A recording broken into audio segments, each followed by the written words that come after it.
Olá, pessoal. Vamos começar nossa aula de número 8, dando sequência na nossa disciplina de biossegurança. A grande maioria já deve ter acessado o site da Fiocruz, né? Já deve ter uma ideia. E a gente vai começar a falar de normas regulamentatórias, né? Que fazem a regulagem dessa disciplina que é a biossegurança, né? Esse assunto. Hoje, nessa nossa aula de número 8 e 9, né, nós vamos dar uma boa passeada e ver algumas terminologias da NR32, que é uma norma reguladora, né, dentro da biossegurança, que ela é muito importante para a área da saúde, tá? Então, entre a aula 8 e 9, a gente vai passear por essa norma, NR32, tá? Deixa eu compartilhar aqui com vocês a minha tela. Vamos aos nossos slides.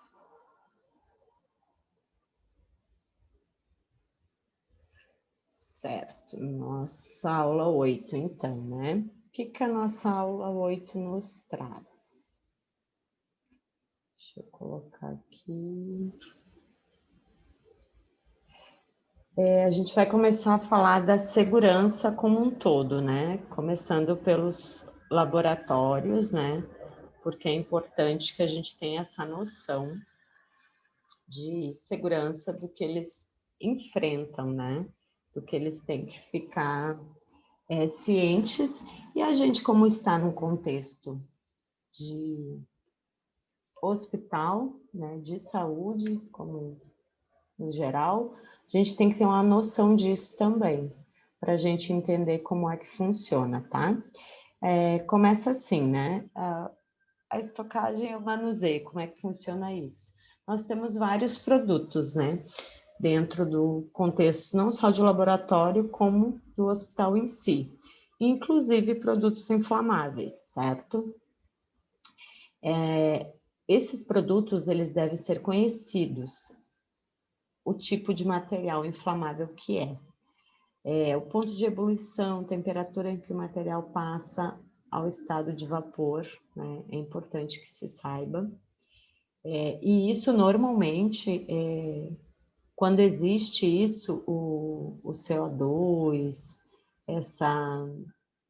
agora me falhou o nome, é o CO2, tem um outro material que daqui a pouco eu vejo. Por quê? Porque é importante, porque se ocorrer algum acidente, que a gente possa estar preparado para auxiliar na contenção desse acidente, né?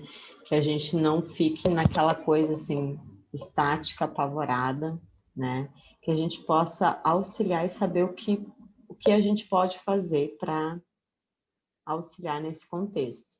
Então, é importante que a gente saiba qual é o produto, como é que ele funciona, se houver algum acidente, qual é o comportamento disso, né, daquele material, ponto de fulgor, que eles chamam, né, temperatura na qual o material se inflama, se houver fonte de ignição próxima, embora a chama não se mantenha. Tipo de extintor adequado para ser usado em caso de incêndio. Então, cada material, né, ele tem um tipo de extintor específico para ele, né? Então, a gente, normalmente, as grandes empresas, e inclusive as empresas pequenas também, dependendo tem um número de funcionários, né, que eles fazem esse treinamento quando existem esses produtos inflamáveis, né, no contexto de trabalho, e eles fazem um treinamento que é a Comissão Interna de Prevenção de Acidentes de Trabalho, né, a CIPAT, a CIPA, né, ela faz a CIPAT, né, que é um curso, normalmente ele funciona assim a cada ano, né, anual. Às vezes pode ser num período menor, a cada 6 meses, dependendo do contexto e do programa de treinamento de cada empresa, né. Mas normalmente agora, hoje em dia, se tem o profissional que é o técnico em segurança do trabalho, exatamente para fazer esse trabalho, né.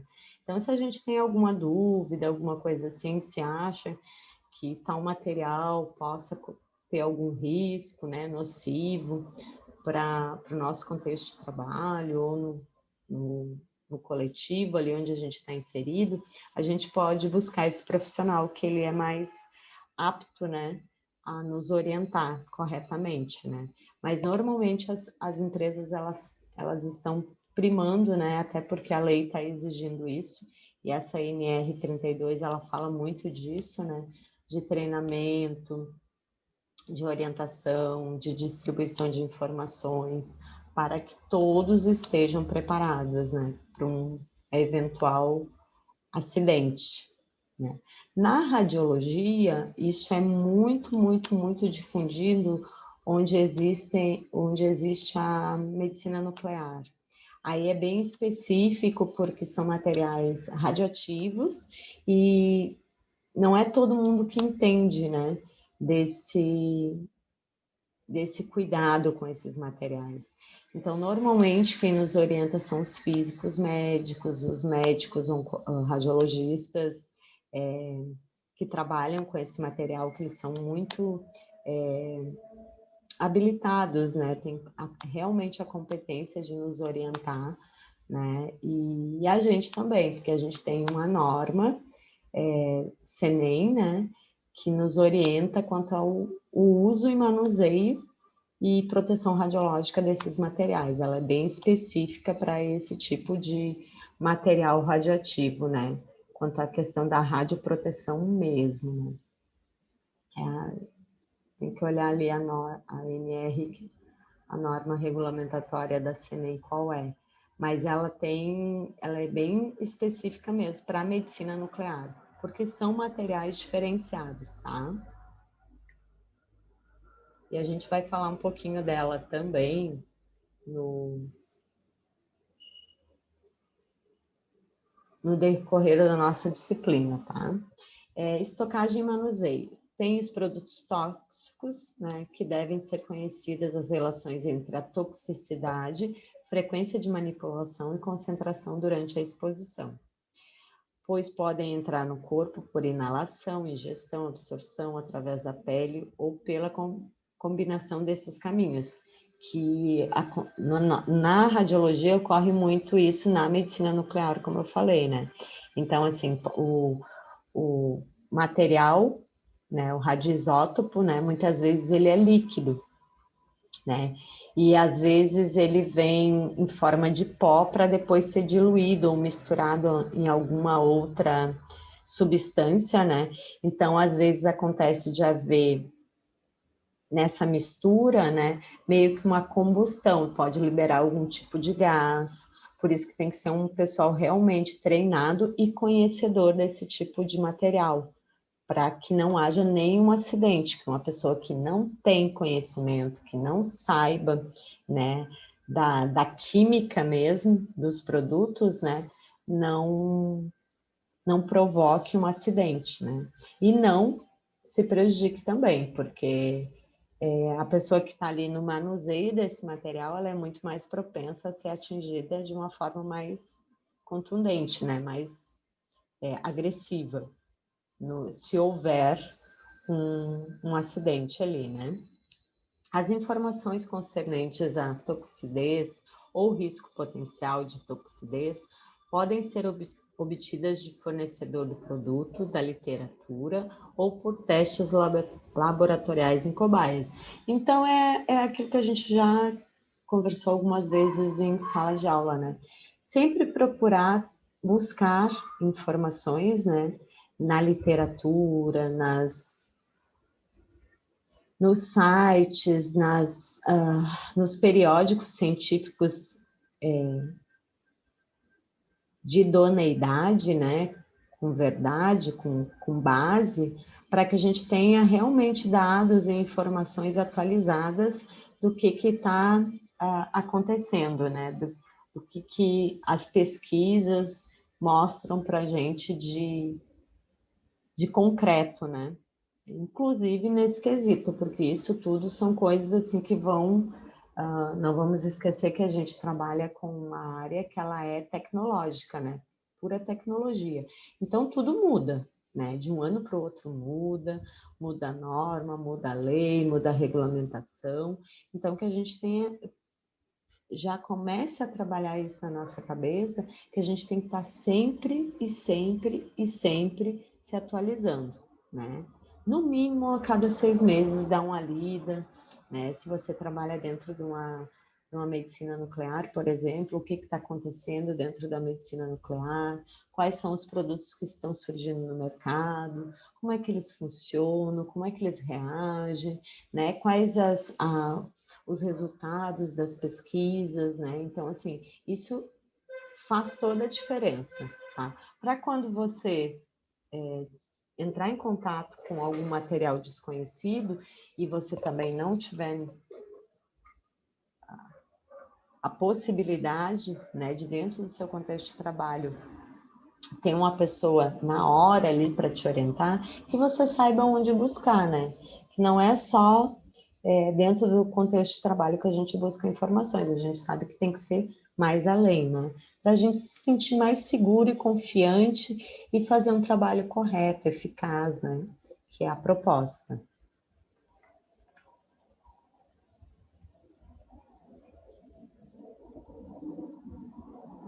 Tais informações são importantes para que se determine o tipo de EPI, equipamento de proteção individual, né, contra a exposição e o tratamento médico adequado adotado no caso de alguma exposição acidental. Então, é aquilo que eu estava falando agora mesmo, né, que a gente tem que estar sempre atualizado para saber se a gente está com os EPIs corretos, se a gente está usando de forma adequada, né? Se nós não estamos correndo nenhum risco, nem colocando ninguém em risco, né? Fazendo manuseio de algum produto, de alguma substância ou de algum equipamento que possa causar algum acidente para a gente, profissional, ou para o público no geral. A quantidade de produtos tóxicos estocadas devem ser mantida no mínimo necessário. Então, assim, quanto menos, melhor. Quando a estocagem for feita por extrema necessidade e curto intervalo de tempo no próprio local de trabalho, a área deve ser ventilada e o local de estoque deve ser sinalizado, de forma que todas as pessoas que por ali circulem sejam instruídas sobre o risco potencial de tais materiais. Aí eu dou uma ênfase também, né? Até a gente comentou na nossa última aula presencial, não me lembro qual aula que a gente comentou, sobre o pessoal da higienização, né, os produtos que eles usam e tudo mais, e a gente falou do álcool 70%, né, desde o início da nossa disciplina. Lembrando que o álcool 70%, ele é um produto inflamável, então e ele está no contexto todo do hospital, né? Onde você for dentro da área hospitalar, você vai encontrar o álcool 70%, né? Então, a gente tem que tomar cuidado na armazenagem, na manipulação desse álcool, né? Porque, às vezes, uma tomada, alguma coisa assim, de manutenção, né? Mal feita, coisa tal, pode dar um curto, né? Então, assim, que a gente sempre tenha isso em mente. O álcool 70% é um material inflamável. E ele está muito inserido no nosso contexto de ambiente de trabalho, né? Então, que a gente saiba que a gente tem que ter cuidado, muito cuidado com o que a gente está manuseando, né? E esse é um produto muito corriqueiro dentro da área hospitalar, e lembrando, né, reforçando, que ele é um um material inflamável, né? Estocagem e manuseio ainda. Produtos explosivos, sensíveis ao choque, impactos ou calor. Podem liberar instantaneamente energia sob a forma de calor ou uma explosão. É necessário um sério controle de estocagem destes reagentes e severas medidas de segurança. A área de explosivos deve ser bem identificada e isolada das outras áreas. Eu estava falando para vocês daquele gás, né, que se usa no contexto hospitalar. Pode ver que eles têm cilindros, né? E esses locais onde ele fica estocado, né? Cilindros bem próprios, né? E normalmente são áreas mais isoladas, né? Com um certo rigor de trânsito, né? De pessoas mais isolada mesmo, né? Para que não haja nenhum tipo de acidente, né? Intencional ou sem intenção, né? Uso de blindagem na estocagem de explosivos, aquilo que eu falei, que eles são esse tipo de gás, né? Que ele é inflamável e se usa muito no hospital. Ele é mantido, né? Em cilindros, né? Ou tanques tipo cilindro, né? Quando ele é estocado no próprio hospital, né? Para ser liberado para as salas. São ductos bem específicos e normalmente essa área ela é bem restrita, né? Não é todo mundo que tem livre acesso, né? A melhor fonte de informação para a seleção e projeto na área de estocagem de explosivos é o próprio fornecedor do produto. Existem tabelas contendo as distâncias necessárias para a estocagem dos produtos classificados como altamente explosivos, né? Então, a gente sabe que não são áreas muito acessíveis, né? Agentes oxidantes são os perióxidos, nitratos, brometos, cromatos, cloratos, dicromatos, percloratos e pergamonatos. Não devem ser estocados na mesma área que combustíveis, tais como inflamáveis, substâncias orgânicas, agentes desidratantes ou agentes redutores. Qualquer vazamento de material deve ser imediatamente removido, pois a limpeza da área é essencial para a segurança.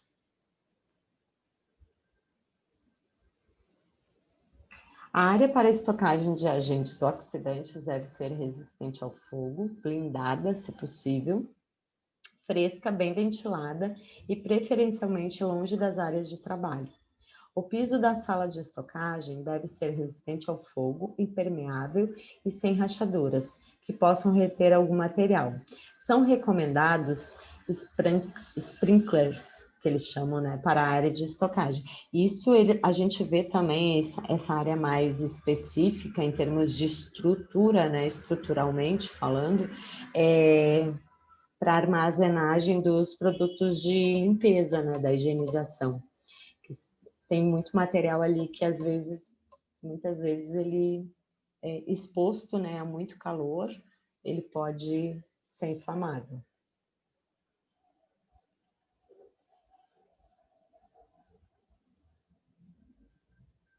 Produtos corrosivos. Ácidos e bases corroem materiais de embalagem ou outros materiais em estoque na área, bem como a pele do corpo humano. Os ácidos reagem com muitos metais formando hidrogênio. Os álcalis podem formar hidrogênio quando em contato com alumínio. Como o hidrogênio forma uma mistura explosiva com o ar, a acumulação de hidrogênio nas áreas de estocagem de materiais corrosivos deve ser prevenida. É aí que a gente volta de novo, né, naquela questão dos materiais de higienização, né, e o hidrogênio, que às vezes e o CO2 também, né, que a gente usa nos hospitais, né? Então, assim, tem que ser bem distintos, né, os dois ambientes, né, de estocagem, tanto de um quanto de outro. E esses produtos da higienização, né, tem muitos que têm essa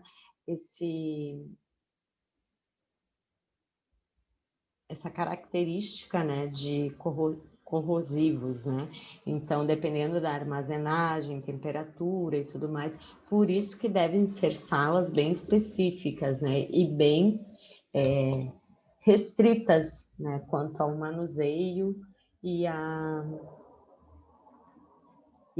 viabilidade da gente poder entrar e sair, ou pegar material, tirar material, né? Elas são bem controladas nesse sentido, exatamente por isso, né? Normalmente onde tem o álcool, né, que a gente sabe que é explosivo, mas tem outros materiais também, né, de limpeza que tem uma ação corrosiva, né? Por isso que é importante, né?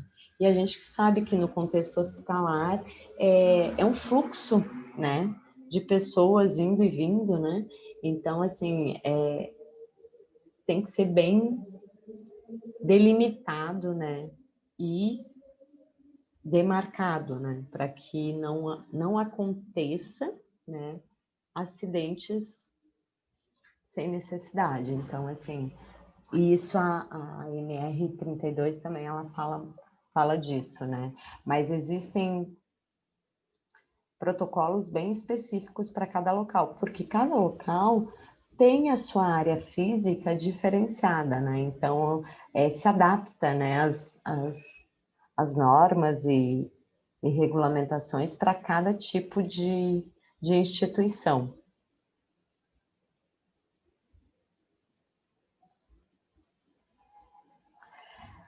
Os líquidos corrosivos devem ser estocados em uma área fresca, porém mantidos em temperatura superior ao seu ponto de congelamento. Esta área deve ser seca e bem ventilada, com ralos que possibilitem a remoção de qualquer vazamento. Com alguns líquidos corrosivos, como ácido sulfúrico, é necessário que os tambores sejam periodicamente avaliados da pressão causada pelo hidrogênio, gerado pela ação do corrosivo com um tambor metálico. Então, eles têm que ter esse cuidado, né? Por isso existe o profissional de segurança do trabalho, para fazer essas inspeções periódicas, né?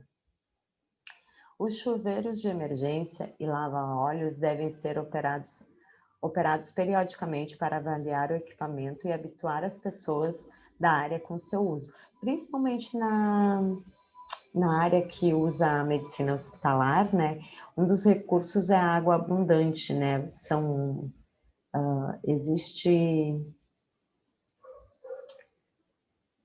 como é que se diz, lavatórios, né, específicos para que se ocorra algum acidente, né, no momento, né, para que você possa fazer essa retirada de material o mais rápido possível, né? Isso não pode ter uma torneira, por exemplo, com defeito, né? Que não esteja funcionando. Então, esse tipo de equipamento, né, dentro desses locais, eles têm que estar sempre sendo checados periodicamente para ver se está tudo ok, né? Para que se ocorrer algum acidente, a pessoa tenha o recurso, né? E o equipamento realmente funcione, principalmente torneira, pia, chuveiro, essas coisas assim, né? Elas não podem estar em manutenção ou com defeito, né, ou quebrada. Se tiver, porque são equipamentos, né, pode acontecer de pedir uma manutenção e tudo mais, mas elas têm que ser prioritárias, né, no conserto disso. Elas não podem ficar 2 semanas, 1 mês quebradas, né? Então, assim, tem que ser uma coisa bem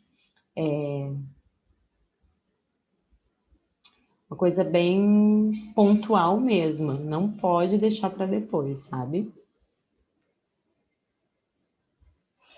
Gases comprimidos. Podem ser classificados como gases liquefeitos, gases não liquefeitos e gases em solução. Apresentam um risco potencial no laboratório, devido à pressão dentro dos cilindros e ainda sua flamabilidade e toxicidade. São fornecidos aos laboratórios em cilindros de diversas capacidades. Então, onde existe dentro da área hospitalar, os laboratórios, aí é que eles precisam de uma normativa, de um programa, de um protocolo de biossegurança, né, muito mais amplo e muito mais pontual, porque naquele contexto de laboratório, né, existem muitos materiais que, se houver, né, um acidente, vai ser prejudicial para todo um contexto, né? Pode não atingir, por exemplo, a radiologia, mas pode. Assim como não pode, pode. Depende do contexto, da área física, né? Da onde está esse laboratório, perto de onde, né? Qual o tipo de material que houve o acidente, como é que foi. Então, assim, é preciso se requerer, né? Se requer uma segurança muito maior quando existe esse contexto de laboratório, porque eles têm vários tipos de materiais, inclusive gases, né? Os cilindros devem ser manipulados com cuidado para prevenir que sejam derrubados ou atinjam outros objetos. Os cilindros devem ser identificados e estocados em áreas bem ventiladas e livres de materiais inflamáveis. Então, os cilindros com gás, eles, por exemplo, não podem ficar do lado de um álcool 70%, por exemplo. Os cilindros estocados ao ar livre devem ser protegidos contra variações excessivas na temperatura ambiente e de contato direto com o chão. Possíveis corrosões externas no cilindro causadas por líquidos ou vapores corrosivos devem ser evitadas. Então, assim, esses cilindros, normalmente, né, é o que eu estava falando, eles têm, entre aspas, gaiolas, né, específicas, onde eles têm que estar protegidos de, por exemplo, aqui como Fortaleza, né, do sol excessivo, né, tem que haver uma proteção, né, e eles não podem estar diretamente no solo, né, eles têm que ter uma proteção ali e até um piso específico, se é ao ar livre, se é mais exposto, né,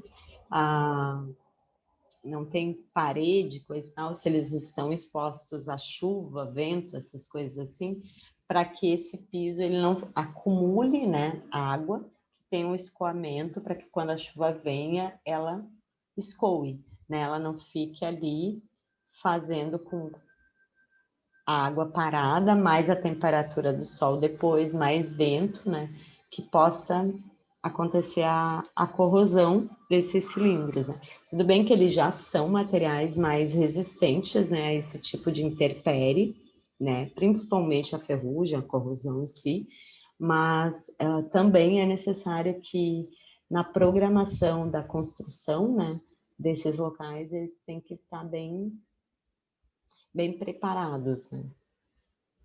Então, não pode ficar direto em contato com o solo a base desses cilindros. Produtos sensíveis à água. Alguns produtos químicos reagem com a água com evolução de calor e de gases inflamáveis ou explosivos. O potássio sódio metálico e hidretos metálicos reagem em contato com a água, produzindo hidrogênio com calor suficiente para uma ignição com explosiva violência. Então, assim, tem materiais que a gente, como não somos da área química, né, de substâncias químicas e as reações químicas, né, tem substâncias que, às vezes, ao interagirem entre si, né, elas são inofensivas, separadas, mas quando em contato, em mistura uma com a outra, em contato direto uma com a outra, tem muitos materiais que eles ganham potência de explosivos, né? Ou corrosivos também, né? Às vezes, em alguns casos.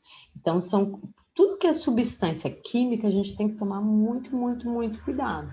Exatamente por isso. Porque como não somos da área da química, não estudamos reações químicas, substâncias químicas, não somos conhecedores a fundo né? Não temos essa competência que a gente tenha noção que qualquer produto, seja ele de higienização, seja ele de laboratório, ou mesmo do nosso contexto ali, que a gente tome cuidado, porque toda substância química, ela tem um poder de reação com outras, né? Ela tem um efeito. Então, assim, como não somos conhecedores, dominamos isso, a gente tem que tomar esse cuidado, né? De não querer misturar uma coisa com a outra. Áreas de estocagem devem ser projetadas para evitar qualquer contato com água, e isso é feito da melhor forma, mantendo todas as possíveis fontes de água fora da área. A construção do prédio deve ser resistente ao fogo e não se devem estocar outros materiais combustíveis na mesma área. Então, é aquilo que eu falei, existe todo um projeto, né, tanto de hospital quanto de áreas específicas, cada área para esse tipo de cilindros de oxigênio, materiais inflamáveis, materiais de laboratório, existe todo um projeto, né, arquitetônico e da engenharia em si, na construção, quando é feita essas áreas, né? Porque elas são bem específicas e elas têm normas, têm padrão, tamanho de parede, espessura de parede, material com que vai ser construído aquele local, escoamento, né? Todo o sistema ali de elétrica também. Então, assim, é bem rigoroso, né, essas normativas deles, né? Então, é bem interessante, assim, quem gosta de estudar isso aí é bem interessante, bem amplo. Já vamos entrar na nossa aula 9, mas já que a gente terminou os nossos slides, deixa eu buscar aqui para vocês, que eu quero mostrar para vocês um site que eu achei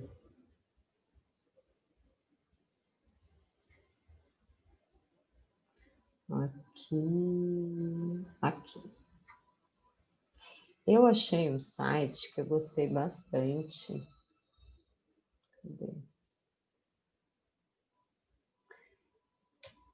Que é o Radicare Proteção Radiológica. Então, aqui ele tem vários, tudo dentro da nossa área, voltado para radiologia, bem especificado. E aqui ele fala, ele pontua, né, da gestão hospitalar, os principais riscos físicos, químicos e biológicos na área da saúde. E aí ele vai contextualizando. Eu gostei porque ele é bem sucinto e resumido. A área da saúde é, sem dúvida, uma nobre escolha. Deixar de lado o domingo em família para acompanhar os mais necessitados certamente envolve amor e dedicação. Como se não bastassem os sacrifícios em termos sociais, o profissional da área ainda precisa se expor diariamente a riscos físicos, químicos e biológicos, né? E a gente nem entrou na área dos riscos biológicos ainda, né? Só conversamos um pouquinho sobre essa questão da pandemia, né, da Covid e tudo mais, mas não é só a Covid que a gente tem como risco biológico, né, na nossa área. A gente realmente está exposto todos os dias em relação a risco biológico, né? Inclusive no nosso dia a dia, né?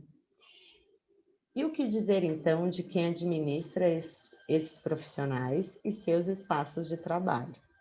Conviver com a árdua tarefa de garantir a saúde e bem-estar do paciente, sem deixar de zelar pela integridade e segurança dos profissionais, exige pesquisa, né, informação, busca atualizada de informação e dedicação.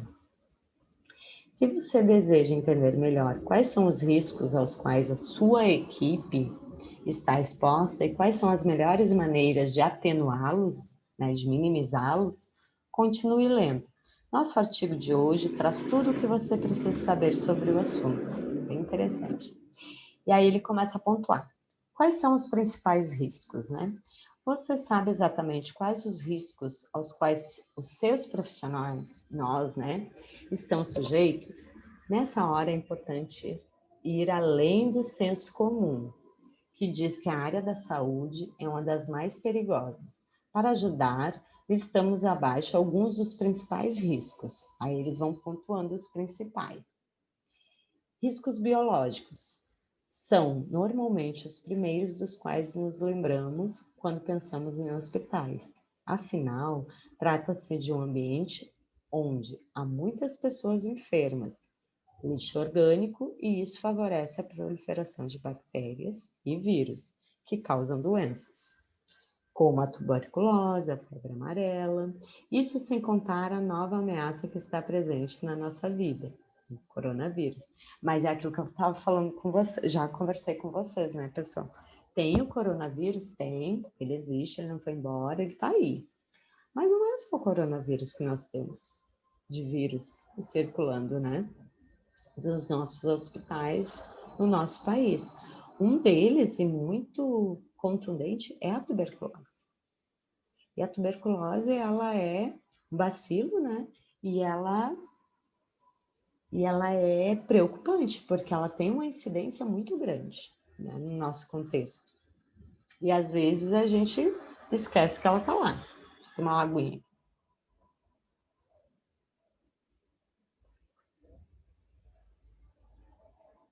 Tais agentes podem se encontrar nas amostras biológicas, na manipulação de simples objetos que estão no ambiente e por meio do contato com pessoas contaminadas. A via cutânea, ainda que não existam lesões, pode ser considerada uma das principais formas de contaminação. Há ainda os casos nos quais boca, nariz, olhos se tornam portas de entrada para os micro-organismos. É aquilo que a gente já comentou várias vezes, né? O porquê do cuidado na hora de estar dentro da área da saúde, né? Principalmente a lavagem das mãos, que é o principal, né? Porque é através dela que a gente entra em contato com maçaneta, com N objetos, né? E é uma das vias mais, como é que eu vou dizer? É o mais fácil dos acessos, porque a gente leva a mão no cabelo, a gente leva a mão no olho, a gente leva a mão na boca, no nariz, né? A gente dá uma esfregadinha, às vezes tem uma coceirinha na pele, pode ter alguma abertura, né? Alguma feridinha bem pequenininha, mas só precisa Não esqueçam que o vírus e a bactéria a gente não enxerga, né? Então ele entra e a gente não sabe que ele entrou, né? Só vai descobrir depois quando ele começa a fazer o estrago. Riscos físicos. Como se não bastasse o risco de contaminação por agentes biológicos, o ambiente hospitalar também representa riscos físicos. Dentre os principais, podemos citar o calor, o ruído, as radiações ionizantes. É claro que devemos nos preocupar em proteger nossas equipes dos agentes biológicos, mas não podemos negligenciar aspectos que podem se tornar tão perigosos quanto os primeiros. O calor está presente em forma de altas temperaturas. Ele é amplamente empregado nos processos de limpeza, desinfecção e esterilização. Aparece ainda em incubadoras e berços aquecidos, aparelhos de diatermia, sistemas de cicatrização a laser, dentre outros equipamentos terapêuticos. Também vale citar o preparo das refeições e soluções específicas que seriam administradas ao paciente. Então, o que ele está colocando aqui, né? Quais são os riscos físicos que a gente encontra pontuando dentro da área hospitalar? É a área de esterilização, é a área de berçário, onde a gente tem incubadora, né? É a cozinha, né? Onde a gente tem o aquecimento, a fervura, né? De alimentos, então lá tem muito calor também. Além disso, o ruído de certas máquinas pode causar lesões auditivas ao longo prazo. A radiação também precisa ser levada em conta, visto que o trabalho em ambientes nos quais ela está presente pressupõe situação de insalubridade. A exposição contínua a ela causa alterações celulares, que podem desencadear desde problemas no funcionamento de determinados órgãos até o desenvolvimento de câncer. Isso não para a gente que está nesse contexto, né? Claro que para vocês isso é uma coisa muito nova ainda, vocês vão entrar mais a fundo nesse contexto, né? Da radiação ionizante e da interação dela com o organismo, como é que ela funciona. Mas vamos pensar assim, mesmo sendo nós sendo leigos, né? No quesito interação da radiação ionizante com o organismo, com o corpo humano. Vamos pensar o seguinte, a radioterapia, por exemplo, né? Por que se tem todo um cuidado na aplicação da radioterapia, né? Se a radiação ionizante fosse uma energia, um insumo que não representasse nenhum risco ao ser humano, não tinha por que ter tanta norma, então todo mundo podia fazer uso, né, da radioterapia. E a gente sabe que não é bem assim, que a radiação ionizante, ela precisa de uma prescrição, ela precisa de um cálculo para ser aplicada, e mesmo assim, ela ainda causa danos, né? Então, assim, às vezes eu vejo alguns profissionais, né, desinformados e não conhecedores, não estudiosos, falando besteira, né? Porque se fosse tão ruim assim, ninguém tinha 2, 3 empregos. Verdade. Mas esses 2, 3 empregos do profissional, o profissional estudou, né? Se preparou para estar lá e se proteger, né? Então, assim, ele não faz uso da radiação ionizante nos 3 ambientes de trabalho dele diretamente, porque senão, coitado, né? 2, 3 anos de trabalho direto, não tinha sobrevida, né? Porque a radiação ionizante, ela é, sim, uma radiação perigosa. Agora, como você emprega, como você trabalha, como você manipula essa radiação ionizante é que vai fazer a diferença. É como eu já brinquei não sei se com vocês, alguma coisa assim, se até a água demais faz mal,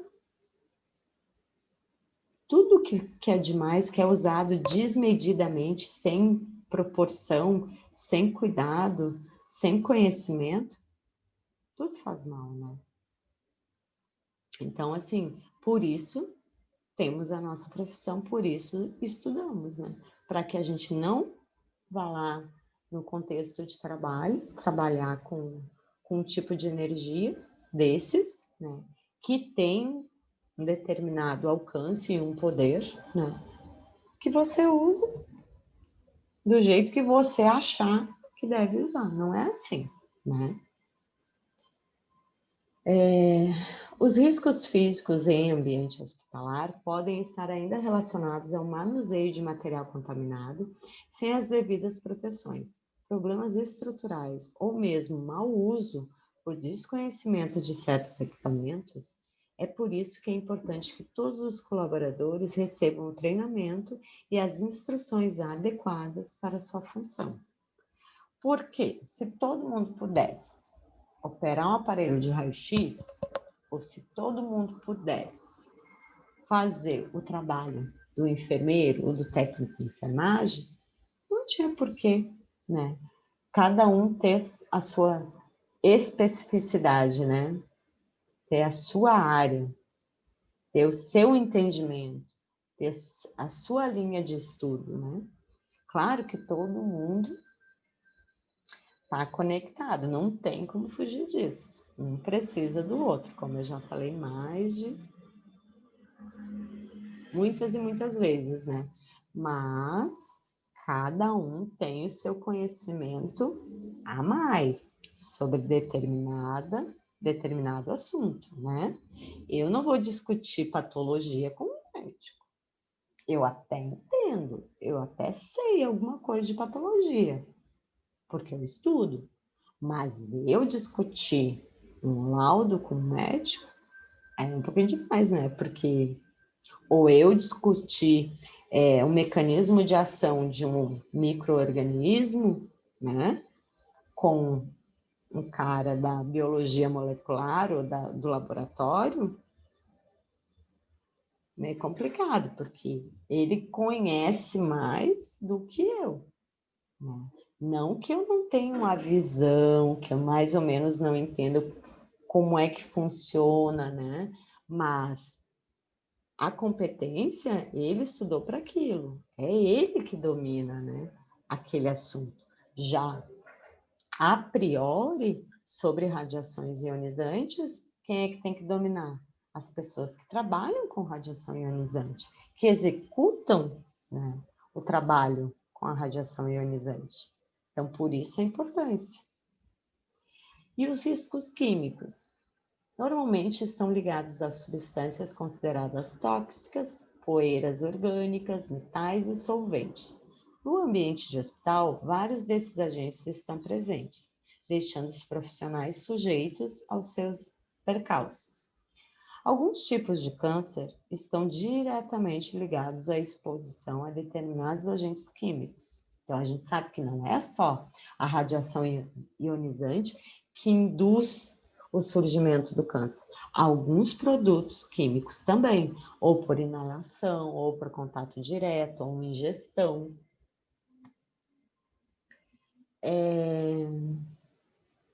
Os mesmos podemos dizer de irritações na pele e olhos, queimaduras e desenvolvimento de certas doenças crônicas ligadas ao trato respiratório, sistema nervoso, rins e fígado. Há alguns tipos de gases que podem causar asfixia durante uma superexposição. Em outros casos, ácidos podem queimar a pele quando em contato direto com ela e causar irritações por inalação. Elementos presentes na anestesia podem interferir no sistema nervoso central de quem os manipula. Então, assim, no nosso caso aqui ele citou os elementos que estão presentes na anestesia, né? E o cuidado que os anestesistas têm que ter na manipulação desses produtos e também o técnico em enfermagem, o auxiliar de farmácia, que também faz a manipulação desse tipo de substância, né?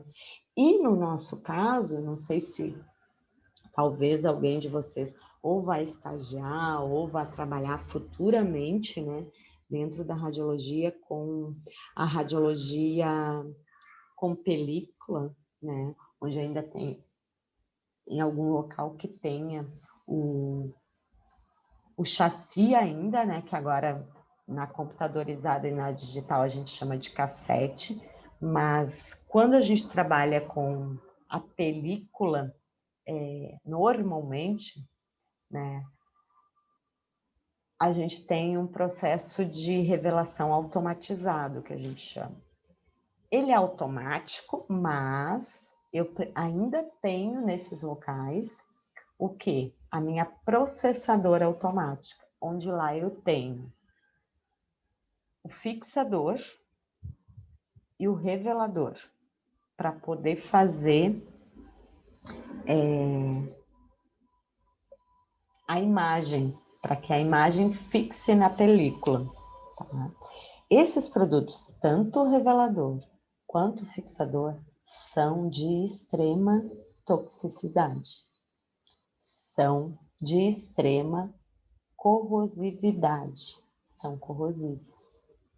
Então, a inalação, o contato direto com esses tipos de materiais é muito perigoso. Muito, muito perigoso. Por isso que hoje em dia a gente está muito, né, em processo de exclusão desse tipo de material, esse tipo de processamento de imagens, esse tipo de aquisição de imagem. Mas aqui no Ceará, aqui em Fortaleza, ainda temos muitos locais que usam esse tipo de processamento de imagem. Não só em Fortaleza, mas muita instituição dos interiores. E é muito preocupante. Por quê? Porque às vezes os profissionais não estão bem orientados para fazer o manuseio desses materiais. E eles são perigosos, tanto para o profissional quanto para o meio ambiente. E aí, quando eu falo de meio ambiente, eu estou falando num contexto de sociedade. Por quê? Um material desses mal descartado, né, ou mal manipulado, que entra em contato com outros locais, pode contaminar uma pessoa, pode agredir o organismo de outra pessoa, e às vezes as pessoas nem sabem, né? Então, assim, eu estava trabalhando num local há pouco, onde a gente trabalhava com isso, né? E é nítido, é muito nítido esse tipo de risco químico. Por quê?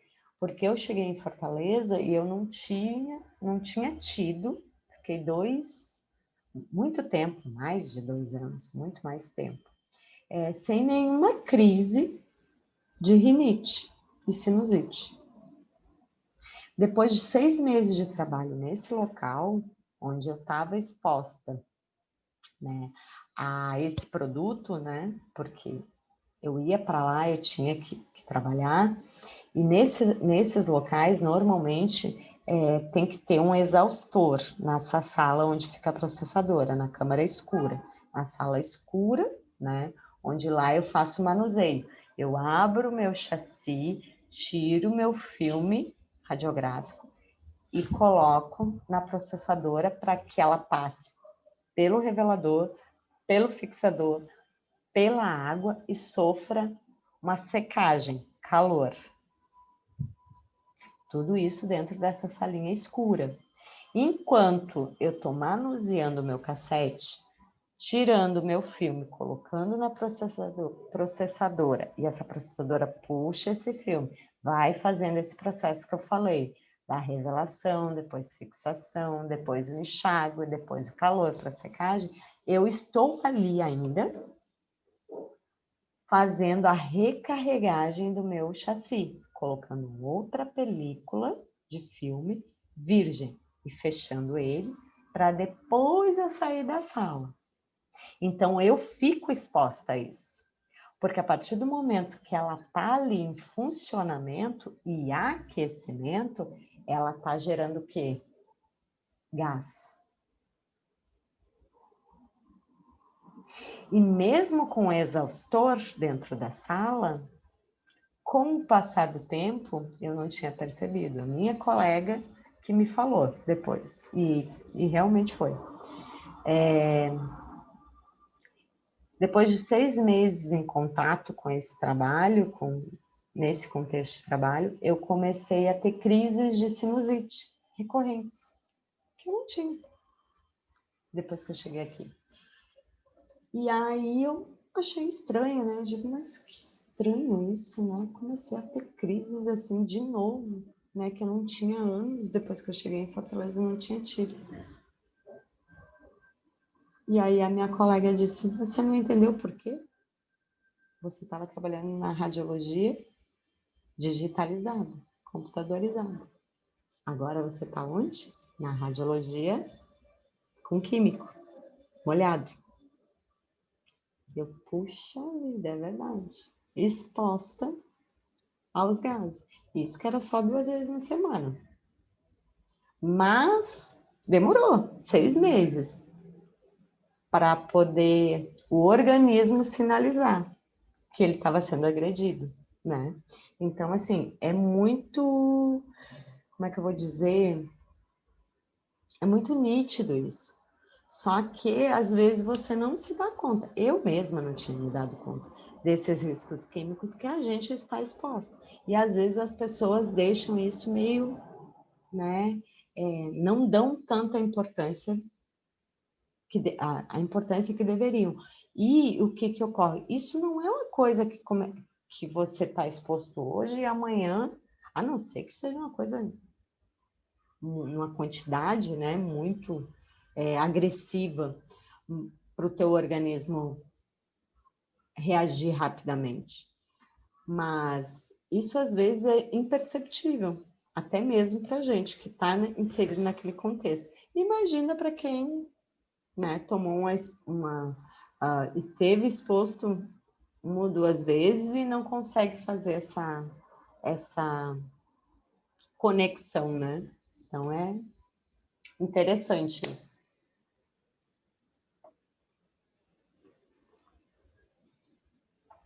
Mas é uma coisa que realmente acontece, né? Não é à toa que a gente tem normas e regulamentações próprias para esse tipo de material, porque ele realmente é agressivo ao organismo.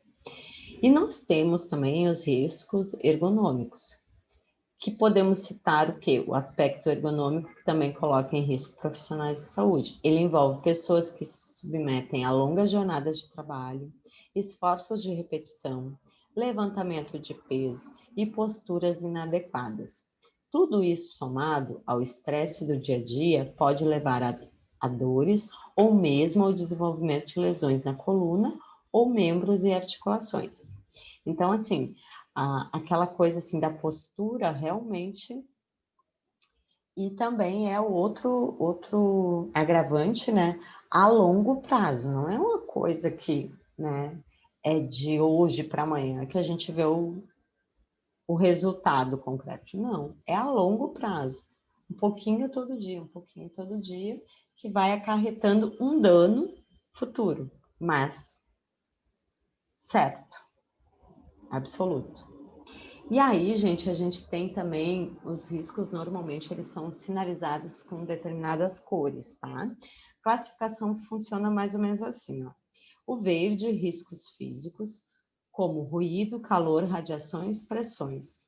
O vermelho, riscos químicos, como vapores, poeiras, gases. Marrom, riscos biológicos, como fungos, bactérias e protozoários. Amarelo, riscos ergonômicos, como levantamento de peso, movimento de repetição, posturas inadequadas. E o azul, riscos de acidente, como incêndios, explosões, eletricidade e quedas. É uma nomenclatura do pessoal da segurança do trabalho, tá? Eles vão classificando as áreas dentro do contexto hospitalar, da instituição, por cores, em termos de riscos, né? Então, é bem interessante, assim, a gente saber dessas pormenores para entender. Formas de atenuar os riscos. O fato desses riscos existirem no ambiente de trabalho não significa que seus colaboradores serão inevitavelmente prejudicados por eles.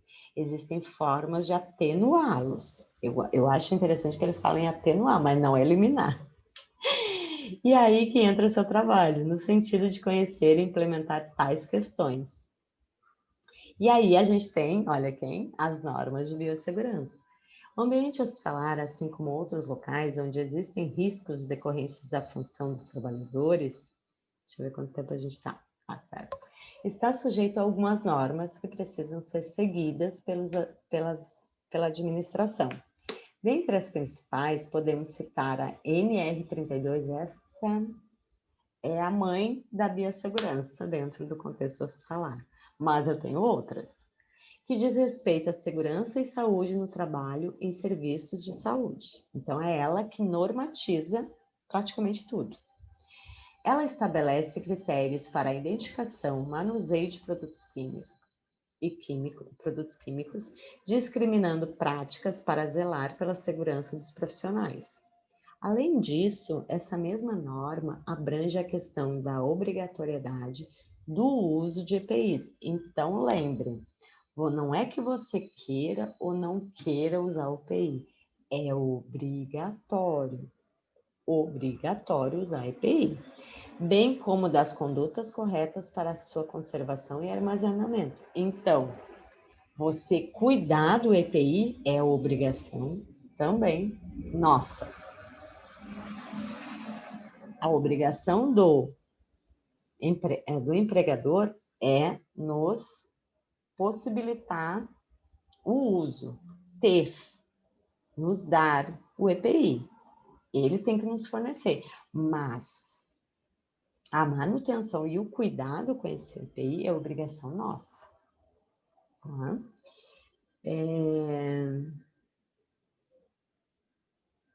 Bem como das condutas corretas para sua conservação e armazenamento. Então, é isso que eu estava falando. Conservação e armazenamento é obrigação nossa de manter. Embora a norma esteja relacionada a riscos do ambiente de trabalho de modo geral, sua ênfase principal está nas radiações ionizantes e nos riscos ergonômicos. Tá? Podemos citar também a NR7, que versa sobre a obrigatoriedade de adotar o Programa de Controle Médico de Saúde Ocupacional, que nada mais é que um conjunto de medidas a serem tomadas em prol de evitar acidentes de trabalho e o desenvolvimento de doenças em decorrência da função. Então, esse controle ocupacional, né, ele vem de pouco tempo, de uns anos para cá, porque antigamente não se tinha isso. Mas em função das doenças mais abrangentes, né, que começarem a tomar uma dimensão grande, né, eles resolveram adotar essa norma.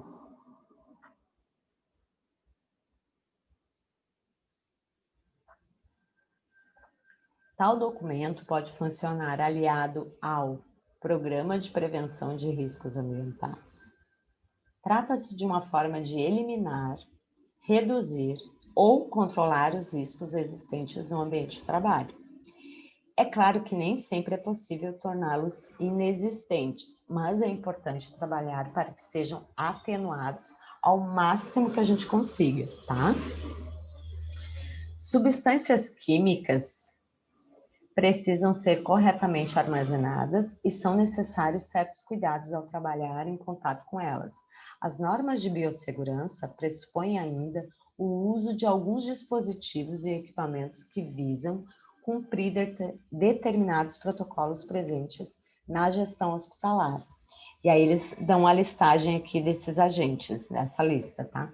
Mas assim, deixa eu dar um tópico aqui. Essa questão das normativas de biossegurança, acho que eu já comentei com vocês, é muito específico de local para local. Claro que existe a NR32, que ela versa de tudo, mas vai depender muito do contexto e o nível de periculosidade do que está inserido naquele contexto de instituição, de hospital ou de clínica, né, que você está inserido, os produtos que ali estão contidos, né? No nosso caso, a NR32, ela versa muito sobre a radiação ionizante também, ela preconiza isso, né? Principalmente sobre os EPIs, né, no contexto de controle, né, e tudo mais. Mas, assim, eu acho ela meio, como é que eu vou dizer? Eu acho que ela poderia ser mais contundente, entendeu? Mais precisa. Mas tudo bem. Mas eu acho que ela veio para ajudar e ela faz o seu papel muito bem. O detalhe é a fiscalização, né? Que a gente sabe que não existe. Porque se existisse realmente uma fiscalização pontual e mais presente, a NR32 funcionaria, que era uma beleza. Seria muito bom. Mas não é a nossa realidade, né? A gente tem uma lei, e a lei é boa, né? Mas ela não é tão executada como deveria, mas principalmente fiscalizada, porque a partir do momento que você tem uma fiscalização mais efetiva, né, mais eficaz, as coisas vão melhorando. Mas não é uma realidade nossa, né, infelizmente. Mas que nós temos uma lei boa, uma regulamentação boa, temos sim.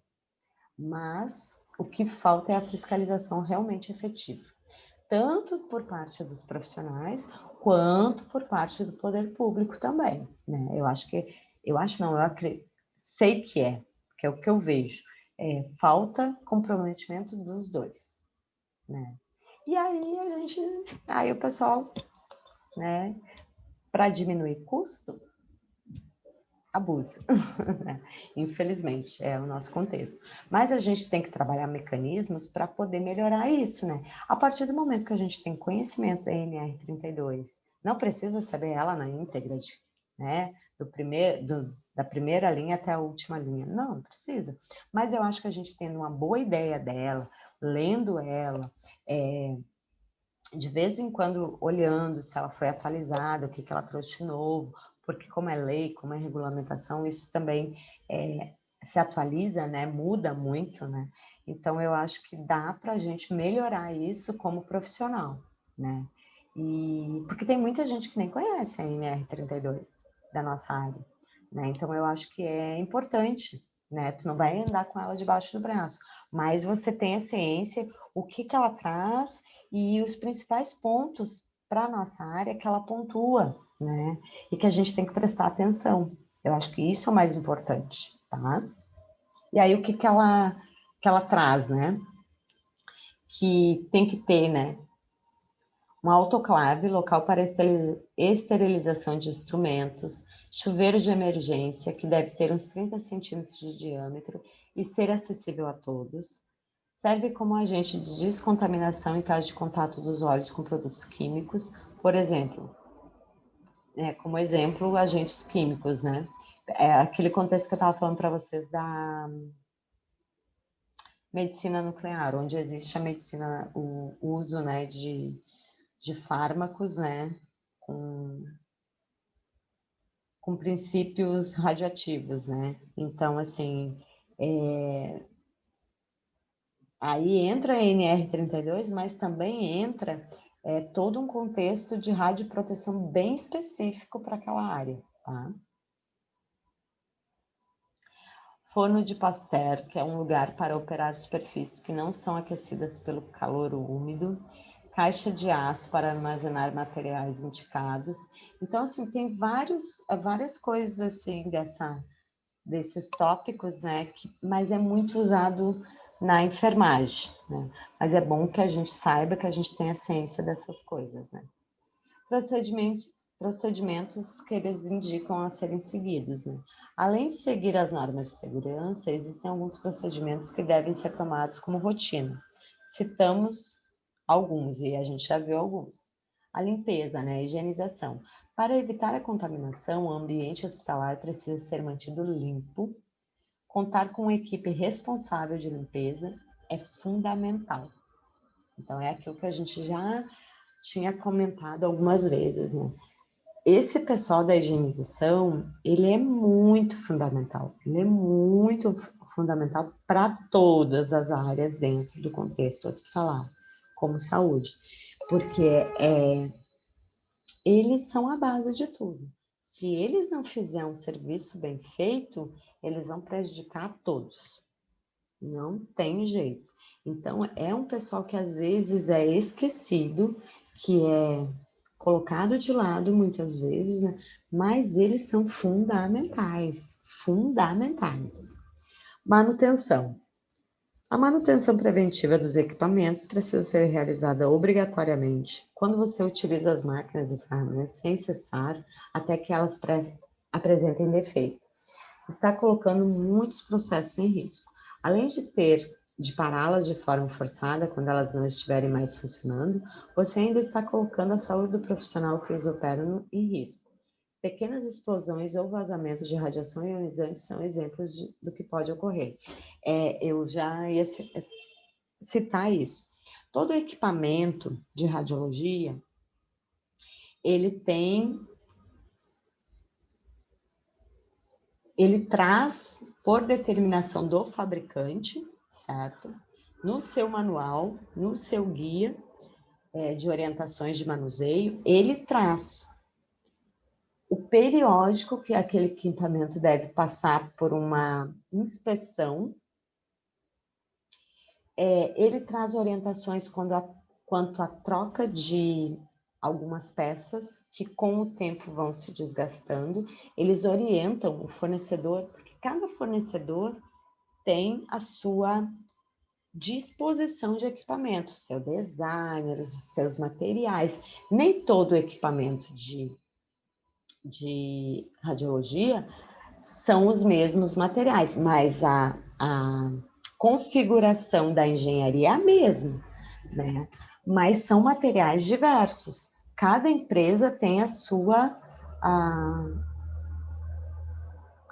peculiaridade, a sua engenharia. Então, todo equipamento de radiologia, ele traz o seu manual. E nesse manual consta quando deve ser feita a manutenção preventiva, porque preventiva é uma coisa e corretiva é outra. Então, são duas. Uma coisa é a manutenção preventiva, é para prevenir que o equipamento desgaste ou pare, e a manutenção corretiva é quando já a preventiva não aconteceu ou ela não foi eficiente. E aí você vai fazer a corretiva para corrigir alguma coisa do equipamento que parou, tá? Então, são dois tipos. E todos esses dois tipos, a corretiva, ela pode ser por dois motivos. Ela pode ser porque o equipamento estourou alguma peça e quebrou, e você vai lá e chama, né, a engenharia e faz uma manutenção corretiva, né? Ou é uma corretiva já programada pelo fabricante, que já diz, ó, de tanto em tanto tempo precisamos trocar tais e tais peças desse equipamento, como correção, né, para que não haja a quebra de outras engrenagens dentro da estrutura do equipamento. Então, ela é uma corretiva, tá? Com a função de prevenção. Mas temos a preventiva, propriamente dita, para analisar, prevenir algum desequilíbrio ali na engrenagem, dar uma equilibrada, né? Uma correção, uma ajustada às vezes, né? E a corretiva, tá? São duas. Liderança. Suas equipes precisam de liderança responsável que realmente zelem pela sua saúde e segurança. E não estamos falando apenas em exigências sem suporte. É importante que se exija o uso de EPIs, mas seus colaboradores precisam recebê-los em bom estado e saber como utilizá-los. Entretanto, cabe a cada um cuidar da conservação dos seus equipamentos. E para isso, os profissionais devem receber instruções adequadas. Então, o que se preconiza? E a NR32, ela chama atenção para isso, né? Ela traz como princípio isso também, que o empregador, ele tem obrigatoriedade de fazer atualizações, como é que eu vou dizer, como é que chama?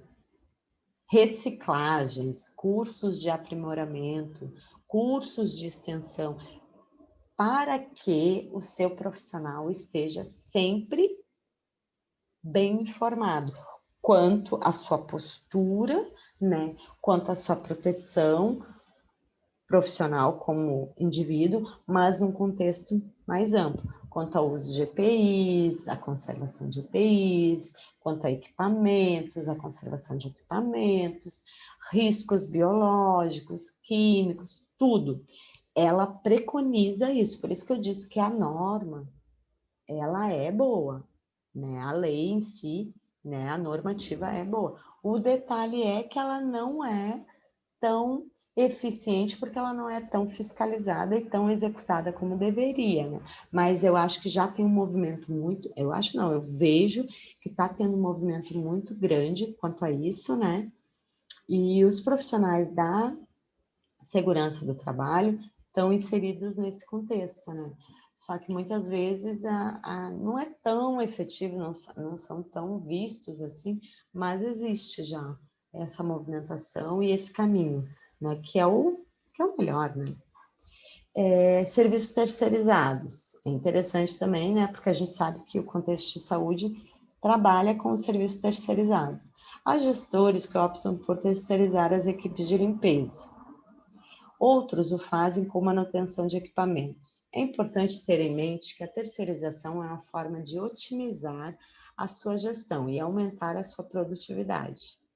Enquanto administrador, é o que eles pensam como administração, né? Eu não sei, eu acho que até tem um sentido, uma lógica para isso, mas eu acho que na prática mesmo deixa muito a desejar, sabe? Outro item que não pode ser negligenciado é a proteção radiológica. Você já pensou em contratar uma empresa especializada para cuidar também desse aspecto? Quase ninguém fala. Essas terceirizações, entretanto, devem ser encaradas como investimento, jamais como custo, uma vez que visam preservar a saúde e a integridade dos profissionais e pacientes. Então, é isso que a gente fala, né? A radioproteção, ela não é só para proteger o profissional, ela é principalmente para proteger o cidadão, o paciente. Em síntese, podemos dizer que os riscos físicos, químicos e biológicos fazem parte da rotina de todo profissional de saúde. Entretanto, atenuá-los ou mesmo minimizar seus efeitos é uma tarefa diária que deve ser conduzida pelo gestor hospitalar a partir da implementação de medidas e da conscientização de todos. O uso de EPIs, a manutenção dos equipamentos e a proteção radiológica são belos exemplos práticos. Por falar nisso, se você deseja entender melhor os processos de proteção radiológica, não deixe de se informar sobre como funciona a assessoria em proteção radiológica. E agora, deixa eu ver, a gente ainda tem um bom tempo. Mas eu gostaria de dar uma ênfase maior aqui nesse quesito de proteção radiológica. Gente, ele é muito, muito importante. E às vezes os gestores encaram isso como um gasto, como um custo. E na verdade é um investimento que deveria se ter mais ênfase e mais um olhar diferenciado do que a gente vê hoje. Por quê? Porque isso impacta muito lá na frente, aquilo que eu estava falando agora desse quesito de riscos químicos, né? Tá nesse contexto. Tanto é que está aí sendo falado, né? E às vezes a gente vê que as pessoas não dão a devida importância que deveriam, principalmente quem está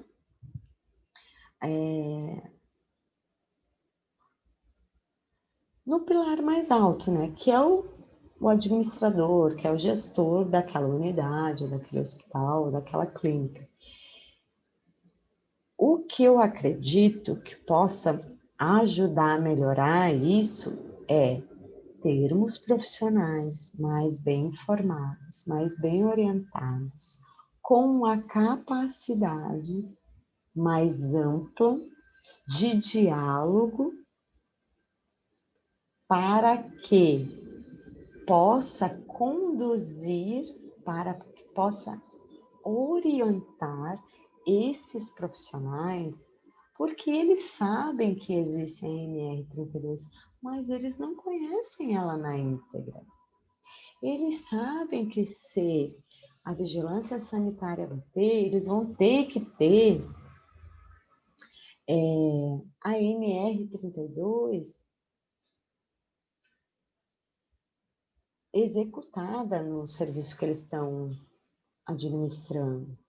Mas muitas vezes, no nosso contexto da radiologia, o técnico em segurança do trabalho nem sempre deu tanta ênfase ou é tão bem entendedor dessa nossa área, que é proteção radiológica. São poucas as pessoas que entendem desse contexto e dos impactos e consequências que isso causa, né? Então, que a gente tenha mais visão e pegue como missão disseminar mais isso no nosso contexto, né?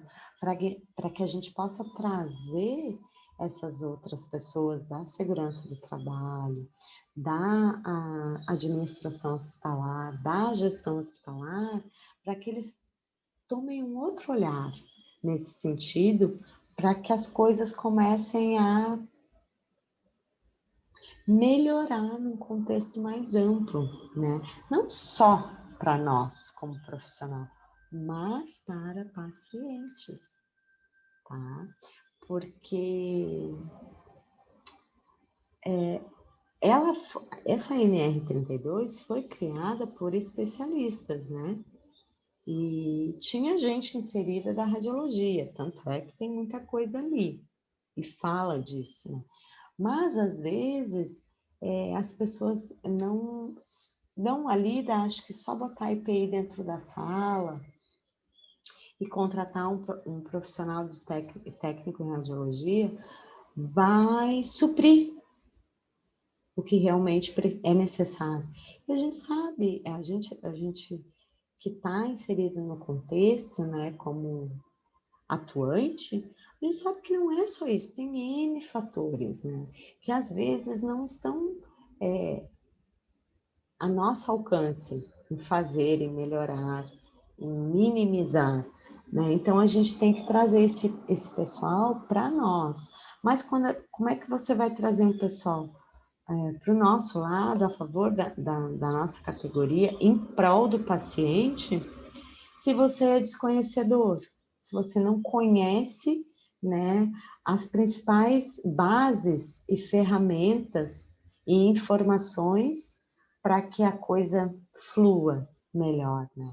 Então, por isso a importância da gente conhecer, tá? E tá bem, por isso que eu bato tanto nessa tecla com vocês. A biossegurança, ela é muito, muito importante para a gente. Muito. Tá? E o conhecimento dela vai fazer com que isso se fique mais disseminado, se espalhe, né? E vá atingindo um propósito lá na frente, né? Vá atingindo a sua eficácia, né, maior, que é a população, que é a sociedade, que é o nosso paciente, tá? Então, assim, é muito, muito importante. A gente vai começar, cadê aqui? Proteção radiológica, que eu queria ver com vocês. Não, é aqui. É aqui, ó. Até nesse site também, pessoal, que eu vou ver se a gente consegue, né, falar, né, porque a gente fala tanta coisa, mas pode ver que dentro do site da gestão hospitalar, falando da NR32, biossegurança e tudo mais, na saúde, olha o que tem aqui, ó, acreditação e certificação hospitalar. Conheça as principais. É bem interessante, né? E cadê a proteção radiológica que eu tinha visto aqui, gente? Onde é que está a proteção radiológica? Tem aqui, deixa eu achar no...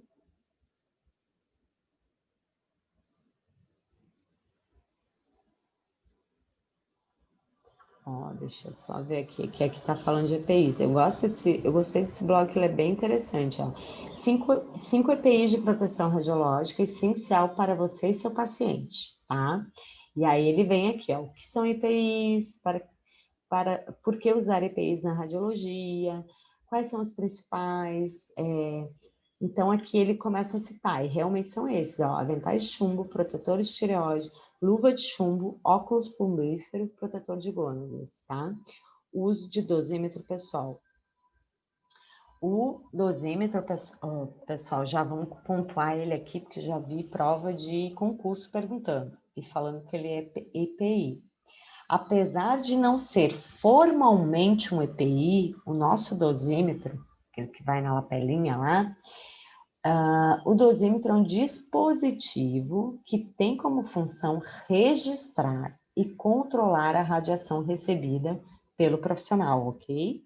Durante todo o seu período de trabalho, de forma que possa prevenir qualquer dano contra a saúde desse profissional. Ao final do período de um mês, é recebido um relatório que indica qual foi a dose de radiação recebida por aquele profissional.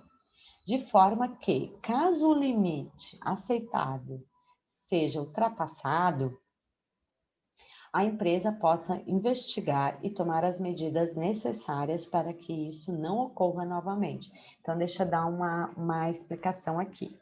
Aqui ele está falando dos 5 principais realmente que a gente usa de EPI dentro da nossa sala de radiologia, tá?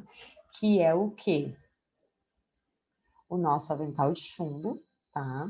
Ele definitivamente são os principais, né? Devem, como função primordial, impedir a penetração da radiação ionizante nas regiões de tórax e do abdômen. Alguns modelos ainda podem proteger as costas. No caso do paciente, esse equipamento é utilizado quando a área a ser avaliada não é nenhuma dessas duas, tá? Então, assim,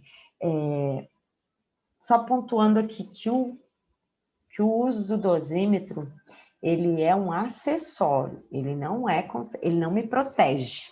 Ele não é considerado um EPI porque ele não me protege da radiação, tá? Ele não é. Ele não é um EPI porque ele não me protege. Agora, o avental de chumbo, protetor de tireoide, a luva, o óculos, o protetor de gônadas, são EPIs, porque eles barram a radiação, ok? Qual é a função do dosímetro? A função do dosímetro, deixa eu ver se tem aqui a foto, mas eu vou levar na nossa aula para a gente ver. Agora na próxima aula eu mostro a foto do dosímetro para a gente. É o quê? Ele é um medidor do quanto eu recebi de radiação naquele local de trabalho, durante a minha jornada mensal, ok? Aí, ele vai, fecha um mês, se pega esse dosímetro e se envia para uma empresa especializada que vai fazer a leitura desse meu dosímetro. Se ele passar de 1,2,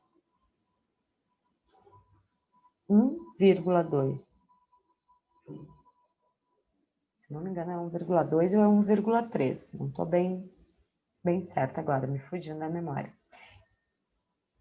Millisievert,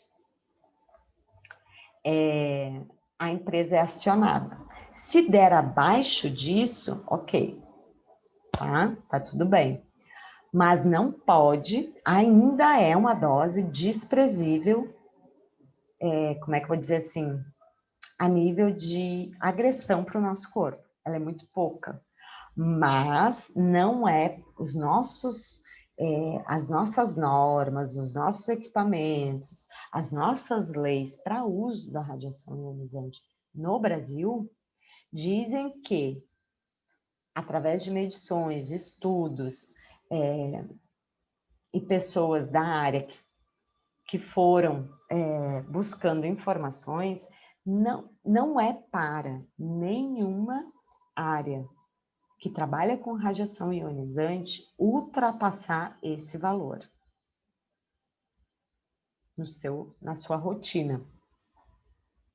Então, mesmo não sendo uma dose prejudicial, ela é um nível de alerta.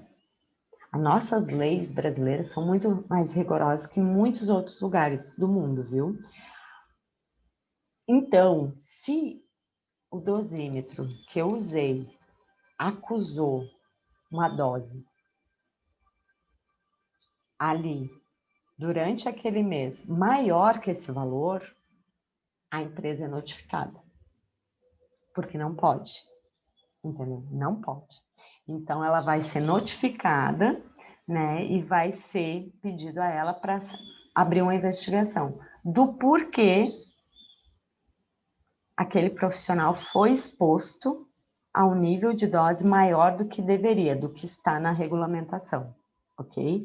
Então, assim, o meu dosímetro, ele não bloqueia a radiação, ele não me protege. Ele faz uma leitura do quanto eu recebi de radiação naquela minha jornada mensal de trabalho, tá? Só para ficar bem claro isso, que às vezes as pessoas confundem um pouco isso. E já foi pergunta de concurso, viu? Dizendo que, perguntando se o EPI, se o dosímetro individual, ele era considerado um EPI. Não, não. Ele até é considerado por alguns autores como EPI, mas ele é um EPI no sentido de controlar, de leitura. Ele não é um EPI, ele é um EPI necessário, um dispositivo necessário para o contexto de levantamento de dose. Efetivo e eficaz. Agora, ele não é um EPI quando a gente for falar de bloqueio, de não deixar a radiação entrar em contato com o meu organismo, não, tá?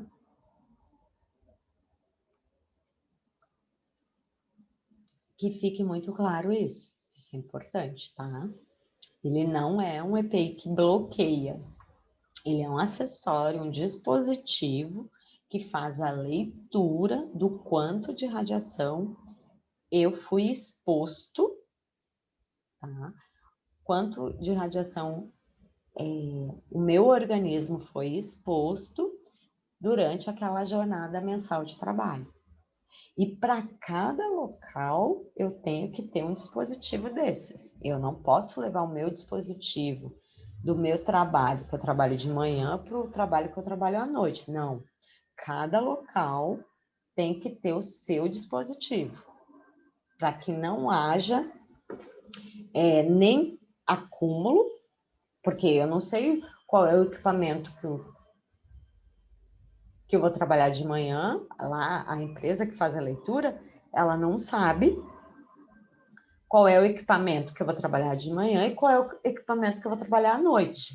Lá, quando é feito o pedido desses dosímetros, e a empresa que me dá, que é a empresa que pede, que tem responsabilidade e obrigatoriedade de me disponibilizar esse acessório, ela entra em contato com a empresa fornecedora desse dispositivo e ela passa dados da empresa, CNPJ, endereço, razão social, nananã, do funcionário, a jornada de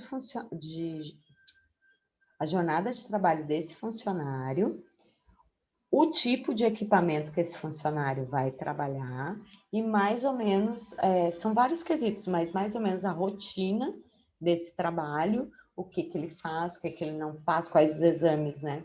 Qual é o tipo de radiação que ele está exposto, tá? Então, assim, por isso que eu digo que a lei em si, ela é bem feita. O problema é que não é bem fiscalizada, mas a lei, ela é boa. O problema é que ela não é tão bem executada, mas ela é muito boa. Então, é por isso, para cada dispositivo, eu tenho que ter uma empresa associada a ele. Não posso pegar da empresa A e levar para a empresa B, ou da B para A, ou da B para C. Não. Cada local tem que me disponibilizar o dosímetro, o dispositivo, para fazer essa leitura do quanto de exposição você está exposto naquela sua jornada de trabalho, tá? É bem específico mesmo, tá?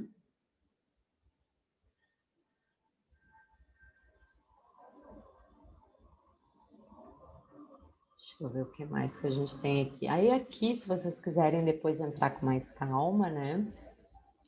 É bem interessante aqui, ó.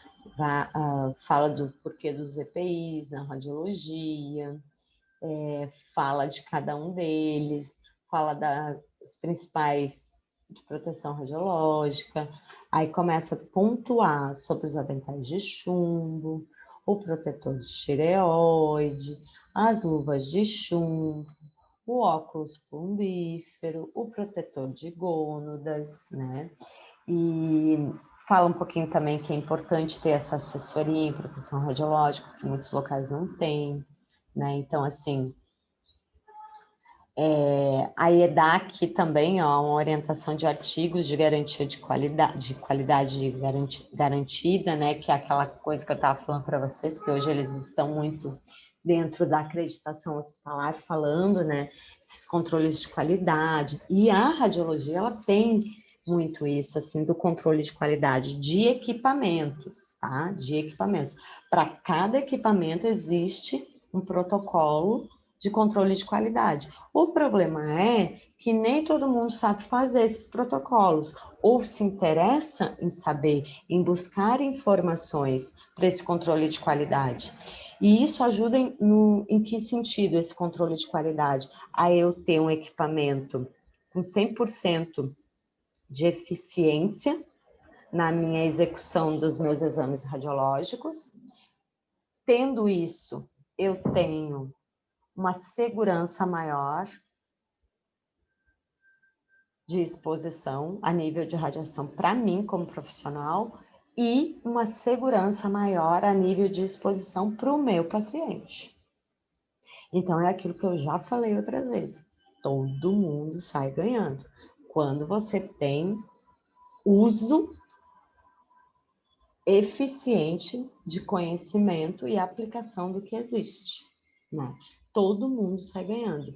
E eu acho que todo mundo dentro dessa... Eu acho não, eu acredito, e é fato, que se você tem um bom profissional informado, com uma boa qualificação, com um bom conhecimento, seu equipamento não vai quebrar tão fácil. A sua manutenção vai ser menos dispendiosa. O seu custo com esse funcionário vai ser menor. A sua qualidade de atendimento nem se fala, né? Então, assim, você investir nisso, eu acho que é muito importante. É muito triste ainda ver que alguns gestores e administradores ainda são resistentes, apesar da lei cobrar, né, da acreditação hospitalar estar aí, né, e fazer toda a diferença, alguns ainda são meio resistentes nesses quesitos, sabe? Porque eles acreditam que seja mais uma coisa... não como um investimento, eles veem mais como uma despesa, né? Como um custo a mais do que realmente um efetivo investimento, né? E traz ganhos para todos, com certeza. Isso é fato concreto e absoluto, não tem como fugir disso. Mas as coisas estão, a gente vê que está se caminhando, tanto é que o setor público, né? Que nem deveria estar, às vezes, tão preocupado quanto a isso, já está muito preocupado, está correndo atrás, inclusive está trazendo aí nos processos seletivos públicos e concursos, né, esse assunto da acreditação hospitalar, e a acreditação hospitalar, a base dela é biossegurança. Então, você fazer uma cadeira de biossegurança no seu curso bem feita, você já tem um pulo lá na frente, porque quando você precisar estudar, você já vai saber os tópicos que você precisa estudar, quais são os principais quesitos que você precisa para dentro da sua área de atuação, né? Onde buscar esses assuntos, esses tópicos. Então, assim, vocês estão ganhando, né? Se conseguirem assimilar pelo menos o básico do básico da biossegurança dentro do contexto da radiologia. E dentro do contexto da radiologia, né, o que eu quero dar muita ênfase, vou dar muita ênfase para vocês, é essa questão, esse quesito da proteção radiológica, que é uma das coisas que eles mais estão pedindo no momento em concurso público e em processo seletivo. Né? Para vocês chegar lá no meio do curso de vocês com uma boa base sobre a proteção radiológica, uma visão mais abrangente da proteção radiológica, para que quando vocês começarem a ser inseridos mais especificamente nesse contexto da proteção radiológica, vocês conseguirem fluir melhor nesse quesito, porque é uma coisa assim bem específica e trabalhosa e requer muito estudo e compromisso. Mas é fundamental para ser um bom profissional, um profissional diferenciado, tá? Então, assim, vou encerrar aqui essa nossa aula 8, tá?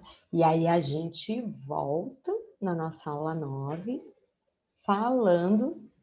continuando esse assunto, tá? Da NR32, eu quero dar uma ênfase, a gente vai ver ela assim na íntegra aqui, nessa nossa aula 9, tá?